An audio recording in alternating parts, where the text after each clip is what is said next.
En los últimos días de enero de 1971 se reunió en Río de Janeiro la Sociedad Interamericana de Prensa, exactamente 50 años atrás.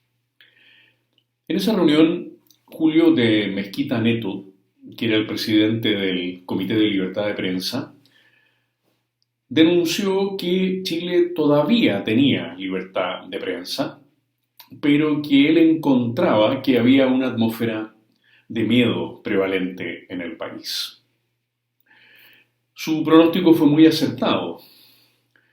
En Chile siguió habiendo libertad de prensa durante la Unidad Popular, aunque vamos a analizar en futuros comentarios todas las restricciones y persecuciones que el proyecto totalitario de la UP le impuso a la prensa opositora.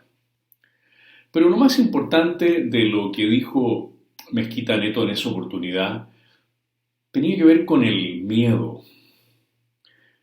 La prensa del UP, El Siglo, El Clarín, Puro Chile, Última Hora, Punto Final, aunque no fuera el MIR estrictamente un partido de gobierno, esa prensa sembró el odio, la violencia, el miedo. Esa fue su contribución, si se puede usar esta palabra, en el día a día al clima político y social en Chile. He estudiado con detalle este tema y será motivo de un capítulo importante en el libro sobre el cultivo del odio. Pero había una ventaja en esos medios de comunicación. También hay que sumar lo que hicieron las radios y en una medida menor, pero importante, la televisión. Había una ventaja. El lenguaje periodístico era brutal, descarado, insolente, descalificador, agresivo, injurioso, calumnioso. Súmele todo lo que usted quiera.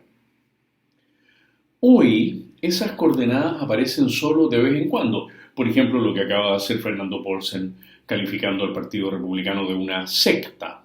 Eso es una injuria, eso es una calumnia. Los penalistas tendrán que discutir cuál de los dos tipos es el que corresponde a esa expresión.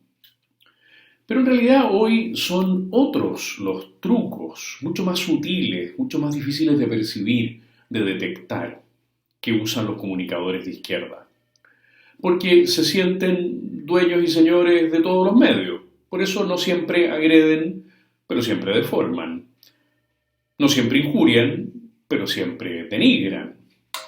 Y lo hacen con métodos muy sutiles. Acabamos de asistir a uno muy especialmente dañino. Por ejemplo, consiste en definir dos tendencias desde ópticas distintas, pero dando la impresión de que se ha usado una adecuada simetría.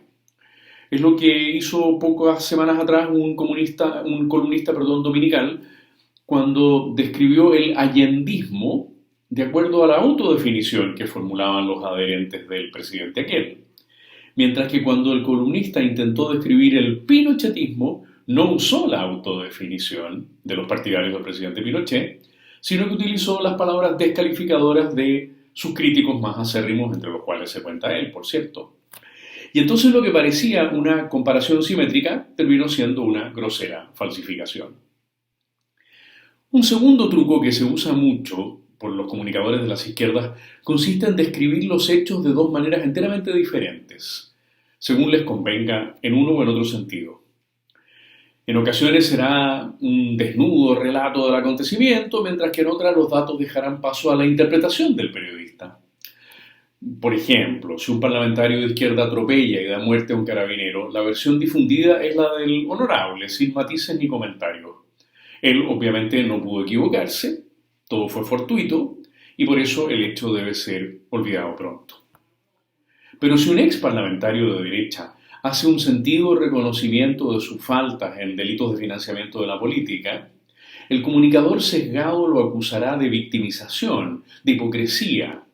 Recordará hasta el más mínimo detalle de las actuaciones del involucrado sin que haya dado muerte a nadie. Insistirá en que las penas son muy menores y mantendrá el caso vivito y coleando por los siglos de los siglos.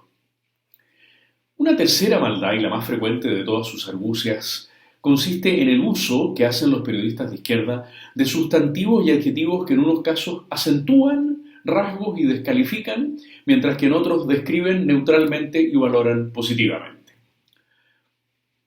Se pudo escribir que, comillas, el presidente del Partido Republicano manifestó su opinión en contrario de manera enérgica, lo que suscitó el desarrollo de una polémica muy interesante, cierre de comillas. Pero no, la noticia es construida más bien de este otro modo. Comillas, el ex candidato presidencial del 8% hizo honor a sus apellidos alemanes y reaccionó duramente, al límite de la ofensa, para descalificar sin fundamentos la posición moderada y mayoritaria de la opinión pública. Su postura obviamente recibió amplio rechazo en las redes sociales. Cierre de comillas. Así se deforma la realidad. ¿Se enseñan estos sesgos en las escuelas de periodismo? ¿Quizás se aprenden en la práctica de los medios? ¿O tal vez han sido cultivados mucho antes en los ideologizados cursos de lenguaje de tantos colegios o liceos? ¿O todas las anteriores?